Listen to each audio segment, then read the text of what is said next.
வணக்கம். என்ன செய்தி பார்க்க போறோம்னு கேட்டீங்கன்னா, மாரிதாஸ் அவர்கள் வெளியிட்ட கருத்து கணிப்பு அசத்தும் அதிமுக. வர வர திமுக டிவி, அப்புறம் சமூக வலைதளங்கள், அது மட்டும் இல்லாமல் பிரைவேட் ஏஜென்ட்டுகள், அது மட்டும் இல்லாமல் அரசு ஊழியர்கள், அது மட்டும் இல்லாமல் தேர்தலில் வேலை செய்யக்கூடிய தேர்தல் ஆணையத்தினுடைய வேலையாட்கள், அது மட்டும் இல்லாமல் சபரீசன், இப்படி ஏகப்பட்ட பேரை களத்தில் இறக்கியிருக்கிறாங்க. ஆனால் ஏகப்பட்ட பேரையும் ஏகப்பட்ட பணத்தையும் களத்தில் இறக்கின பிறகு கூட அதிமுக தான் வெற்றி பெறும் அப்படின்ற செய்தி தான் எல்லாருடைய காதுகளுக்கு வந்து சேருது. நிச்சயமாக நம்ம ஸ்டாலின் ஐயா அவர்கள் தூங்கியிருக்க மாட்டாங்க. இன்னும் பல அதிர்ச்சிக்குரிய செய்திகள் இந்த வீடியோவில் இருக்குது. யாருக்கு அப்படின்னு கேட்குறீங்களா? எல்லாம் நம்ம மு.க. ஸ்டாலின் ஐயா அவர்களுக்கு தான். ஏன்னா யாரெல்லாம் மக்களுடைய அன்பை பெற்றிருப்பார்கள் என்று திமுக தலைமை நினைக்குதோ அவங்களையெல்லாம் வந்து பார்த்தீங்கன்னா ஓட விட்டு அடிச்சிருக்காங்க. சமூக வலைத்தளத்தை கொஞ்சம் போய் பார்க்க சொல்லுங்க.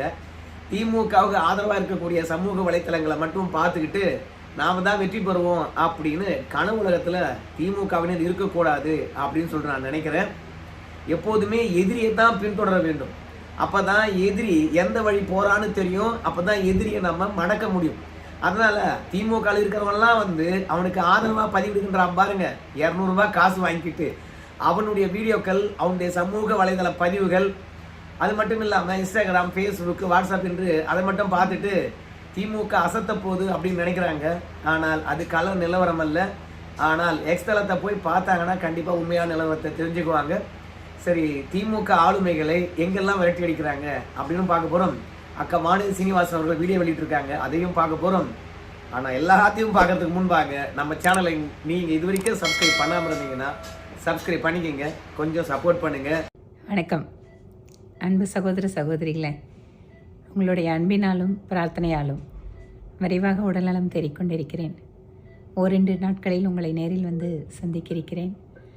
நம்முடைய தேர்தல் பிரச்சாரம் தொடர்ச்சியாக நடைபெற வேண்டும். எனக்காக கோவை வடக்கு சட்டமன்ற தொகுதியில் தீவிரமாக பணியில் ஈடுபட்டு இருக்கக்கூடிய ஒவ்வொரு சகோதர சகோதரிகளுக்கும், கூட்டணி கட்சியினுடைய நிர்வாகிகளுக்கும், தொண்டர்களுக்கும் என்னுடைய மனப்பூர்வமான நன்றிகள். இன்று மாலை 4 மணிக்கு பாரத பிரதமர் மோடிஜி அவர்கள் பிஜேபியின் பூத் காரியகர்த்தர்களுடன் கலந்துரையாட இருக்கிறார். எனது பூத் வலிமையான பூத் என்கின்ற கலந்துரையாடலில் நாம் அனைவரும் நமோ ஆப் செயலி மூலம் இணைந்து அவருடன் பேசுவதும் அவர் பேசுவதை கேட்பதுமாக இந்த நிகழ்வை வெற்றிகரமாக மாற்ற வேண்டும்.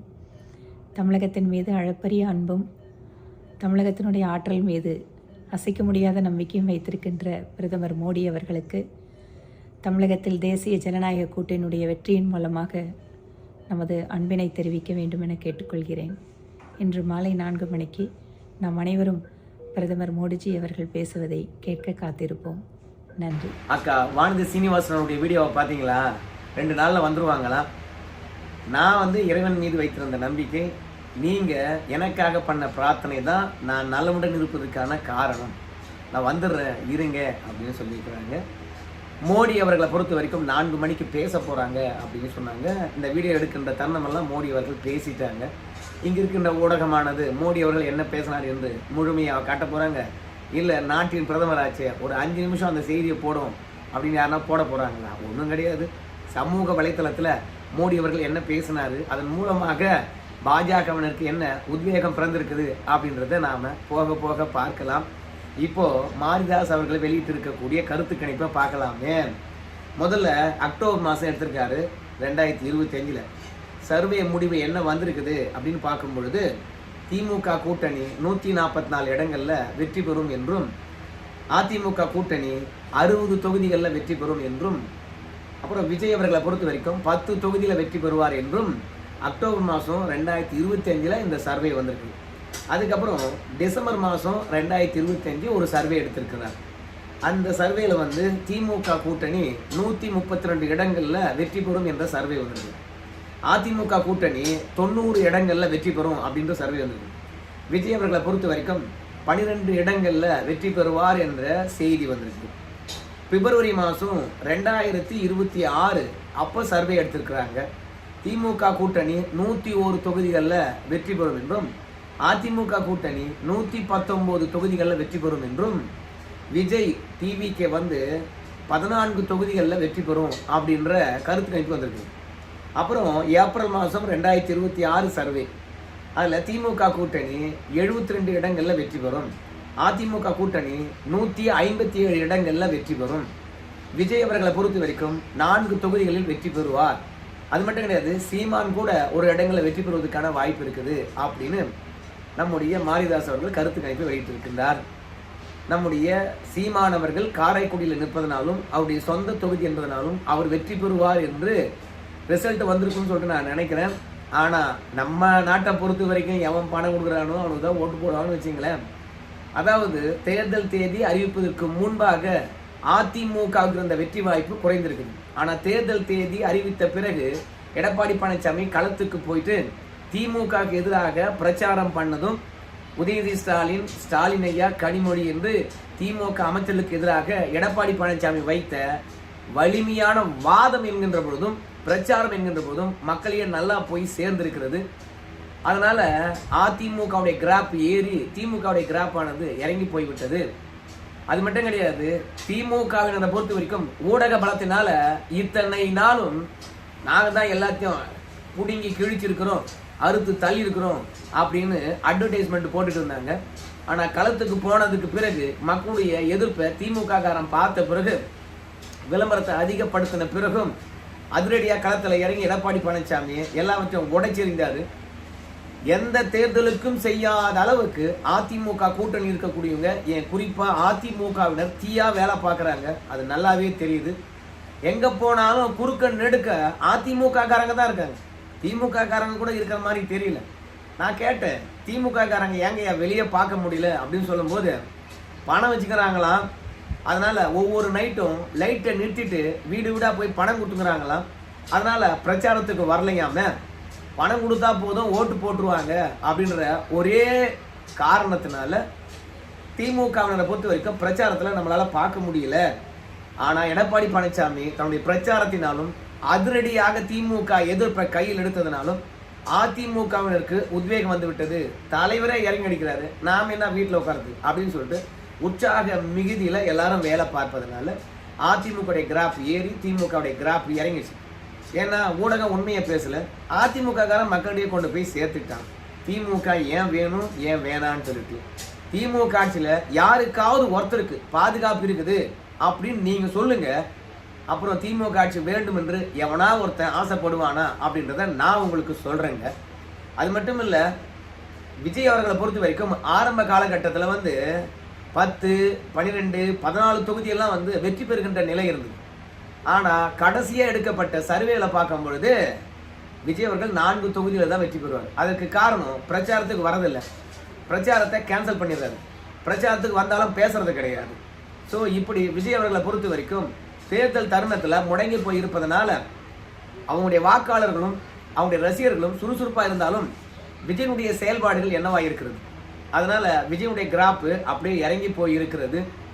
அப்புறம் நம்ம திமுகவுக்கு மரண பீதியை தந்த விரட்டி அடிக்கும் சம்பவங்களை தான் நம்ம பார்க்க போகிறோம். முதல்ல மணப்பாறை சட்டமன்ற தொகுதியில் திமுக சார்பில் போட்டியிடக்கூடியவர், யோ இவனுக்கெல்லாம் ஓட்டு கேட்டு வந்துடாது அப்படின்னு சொல்லிட்டு அந்த ஊர் மக்கள் விரட்டி அடிக்கிறாங்க. மானமுள்ள மக்கள் இன்னும் தமிழகத்தில் இருக்காங்க பொழுது. அப்படி இல்லையா, இந்து வாக்கு வங்கியானது தமிழகத்தில் உருவாகிடுச்சு அப்படின்னு சொல்லிட்டு நான் நினைக்கிறேன். ஏன்னா திருப்பரங்குன்றம் மலையின் மீது தீபம் ஏற்ற முடியல, அப்புறம் என்னத்துக்கு நீ ஓட்டு கேட்டு வர, கிடையாது ஓட்டு வெளியே போ அப்படின்னு தைரியமாக விரட்டி அடிக்கின்றார். ரெண்டாவது, திருப்பரங்குன்றம் மலையின் மீது அசைவம் சாப்பிட்டானா இல்லையா, அவனுக்கு இவெல்லாம் போய் பார்வையிட்டு முட்டு கொடுத்தானா இல்லையா, இப்போ ஓட்டு கேட்க வரான். அதனால எவனா இருந்தாலும் சரி, மணப்பாறையிலேருந்து திமுகவுக்கு ஓட்டு கேட்க வந்தீங்கன்னா அவ்வளோதான் நடக்கிறது, போங்கடா அப்படின்னு சொல்லிட்டு விரட்டி அடிக்கிறாங்க. அது மட்டும் இல்லை, கோயம்புத்தூர் மக்களை பொறுத்த வரைக்கும் உழைப்பாளிகள் என்று தெரியும், மரியாதை தரக்கூடியவங்கன்னு தெரியும், அன்பாக பேசக்கூடியவங்க தெரியும். ஆனால் அக்கிரமம் பண்ணுறவங்களை விரட்டி அடிக்கவும் தெரியும் அப்படின்னு சொல்லிவிட்டு தேர்தல் தேதி அறிவிப்பதற்கு முன்பாகவே வந்து கோயம்புத்தூரில் கைவரிசை காட்டியிருக்குது இந்த கரூர் கம்பெனி, செந்தில் பாலாஜி டீம். அப்போவே மக்கள் உஷாராயிட்டு இருக்காங்க. அன்றைக்கே வந்து நீ எல்லாம் உள்ளவே வரக்கூடாது, வெளியே போ, நீ இதை கொடுத்து ஓட்டு கேட்கலான்னு பார்க்குறீங்க, நாங்கன்னா ஆடா மாடா பட்டியல அடைக்கிறதுக்கு போயா அப்படின்னு அப்பவே துரத்திருக்காங்க. அந்த வீடியோ இன்னைக்கு இணையதளத்தில் வைரல் ஆகிருக்குது. அது மட்டும் கிடையாது, நம்முடைய செந்தில் பாலாஜி அவரை யாராவது டச் பண்ண முடியுமா? அவரையே வந்து பார்த்தீங்கன்னா விரட்டி அடிச்சிருக்கிறாங்க. அந்த வீடியோ ஆனது இணையதளத்தில் வைரல் ஆகிட்டு இருக்குது. அதை நீங்கள் கொஞ்சம் பார்த்துட்டு வாங்க.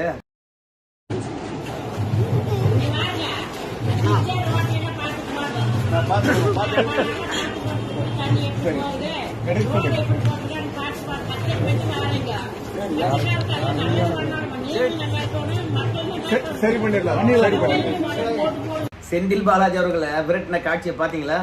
செந்தில் பாலாஜி அவர்களை பொறுத்த வரைக்கும் செய்யறேன்னு சொல்லிட்டு அந்த இடத்த விட்டு ஓட்டம் எடுக்கின்றார். இவரெல்லாம் ஓட்டம் எடுக்கின்ற ஆளா? ஜனநாயகத்தில் மக்கள் தான் எஜமானர்கள். ஸோ செந்தில் பாலாஜியாக இருக்கட்டும், இல்லை ஸ்டாலின் ஐயாவாக இருக்கட்டும், ஏன்னு கேட்டிங்கன்னா அதிக பணம் வைத்திருப்பதனாலும் அதிக பணத்தை நம்ம ஸ்டாலின் ஐயாவுக்கு கொடுக்கறதுனாலையும் நம்ம செந்தில் பாலாஜி தமிழ்நாட்டுக்கு ஓனர் ஆகிட முடியுமா? இல்லை கோயம்புத்தூருக்கு ஓனர் ஆகிட முடியுமா? இத்தனை ஆண்டு காலமாக எங்கே போனீங்க? 5 ஆண்டு காலம் ஆட்சி ஆண்டிங்கல்ல, நீ வந்து ஓட்டு கேட்க வந்துட்டீங்க அப்படின்னு சொல்லிட்டு அந்த மக்கள் விரட்டி அடிக்கின்றார்கள். அது மட்டும் கிடையாது, இந்த போஸ்டரை பாருங்க. நம்முடைய கருணாஸ் அவர்களுக்கு சிவகங்கை மக்கள் சரியான அடி கொடுத்திருக்கின்றார்கள். உனக்கும் சிவகங்கைக்கும் என்ன சம்பந்தம்? என்ன மானாவுக்கு இங்கே வந்திருக்க? நீ ஏற்கனவே வெற்றி பெற்ற இடம் எது? அங்கே என்னைக்காவது ஒரு முறை நீ போய் பார்த்துருக்கிறியா? வெற்றி பெற்றதோட சரி, அதிமுக பொதுச்செயலாளர் ஜெயலலிதா கிட்ட போய் ஆசி வாங்கினதோட சரி, அதோட கிளம்பி ஷூட்டிங்கு போனவன் தான். அதுக்கப்புறம் நீ கூவத்தூர் போயிட்டு மாமா வேலை பார்த்ததோட சரி, அதுக்கப்புறம் திமுக கிட்ட போய் ஜாயிண்ட் ஆன பிறகு இப்போ சிவகங்கை வந்திருக்கிற. இந்த ஊர்லேயே இருந்து எங்களுக்கு வேலை பார்க்கக்கூடிய யார் வேட்பாளராக இருக்கிறாங்களோ அவங்கள ஆதரிப்போம். அதிமுக காரன் இந்த மண்ணின் மைந்தன். இங்கே திமுக கார எம்எல்ஏ வந்தாலும் எங்களுக்கு ஒன்றும் செய்யலை. அதனால் சினிமாக்காரங்களாகி இருக்கக்கூடிய நீ எனக்கு ஒன்றும் செய்ய மாட்ட, என் ஊரில் இருக்க மாட்டா, உன் நிலமும் இல்லை, உன்னுடைய புலன்களும் இல்லை, உன் பிள்ளைங்களும் இல்லை, நீயும் இல்லை, நீங்களாம் வேணாம் இங்க அப்படின்னு நம்முடைய கருணாஸ் அவர்களை விரட்டி அடிக்கின்றார்கள். சிவகங்கைக்கும் கருணாசுக்கும் என்ன சம்பந்தம்? விரட்டி அடிக்கும் மக்கள். ஏன்னா மக்களை ஏமாற்றவே முடியாதுங்க. பணம் இருந்தால் போதும், மக்கள் ஓட்டு போட்டுருவாங்க அப்படின்னு திமுக காரன் அலப்பறை பண்ணுறான் இல்லையா? ஆனால் அது உண்மை இல்லை அப்படின்னு மக்கள் நிரூபிச்சிருக்கிறாங்க பாருங்க. ரியலி கிரேட்டுங்க. அதுக்கப்புறம் இன்னைக்கு பரபரப்பாக பேசப்பட்ட விஷயம் நாம தான் ஃபர்ஸ்டே பேசணும்.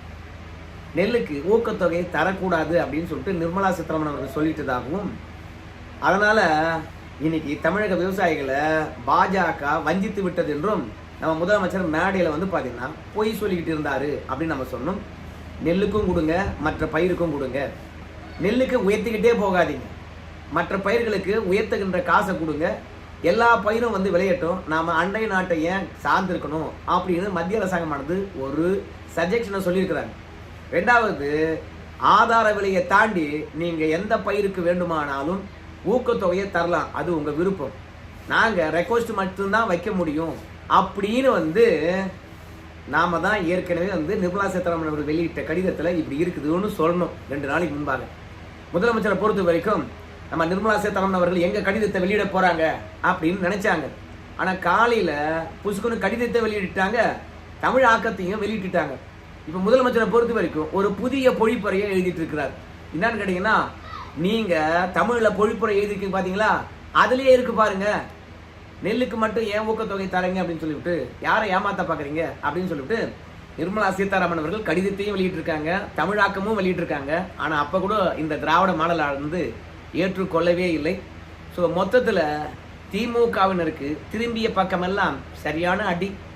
ஸோ இன்னும் ஏகப்பட்ட வீடியோக்கள் சமூக வலைத்தளத்தில் வைரல் ஆகி கொண்டு இருக்குது. அடுத்தடுத்த வீடியோக்களில் நம்ம பார்க்கலாம். மொத்தத்தில் மாரிதாஸ் அவர்கள் சொல்கிறாரு, அதிமுக 150க்கும் மேலான தொகுதிகளில் வெற்றி பெறும் அப்படின்னு சொல்கிறாரு. ஆனால் அது உண்மையா பொய்யா அப்படின்னு ஒரு சந்தேகம் உங்களுக்கு ஏற்பட்டால் எக்ஸ் தளத்தை போய் பாருங்கள். ஊருக்கு ஊர் திமுக வேட்பாளராக வந்து நின்று வாக்கு கேட்குறவங்களை விரட்டுகின்ற காணொலியை பாருங்கள். மாரிதாஸ் அவர்கள் சொன்னது கூட திமுகவுக்கு அதிகமான தொகுதி தான், அதை விட கம்மியாக தான் திமுக ஜெயிக்கும் என்பது உங்களுக்கு புலனாகும். சரி நண்பர்களே, இன்னும் நல்ல வீடியோவில் சந்திக்கலாம். நன்றி.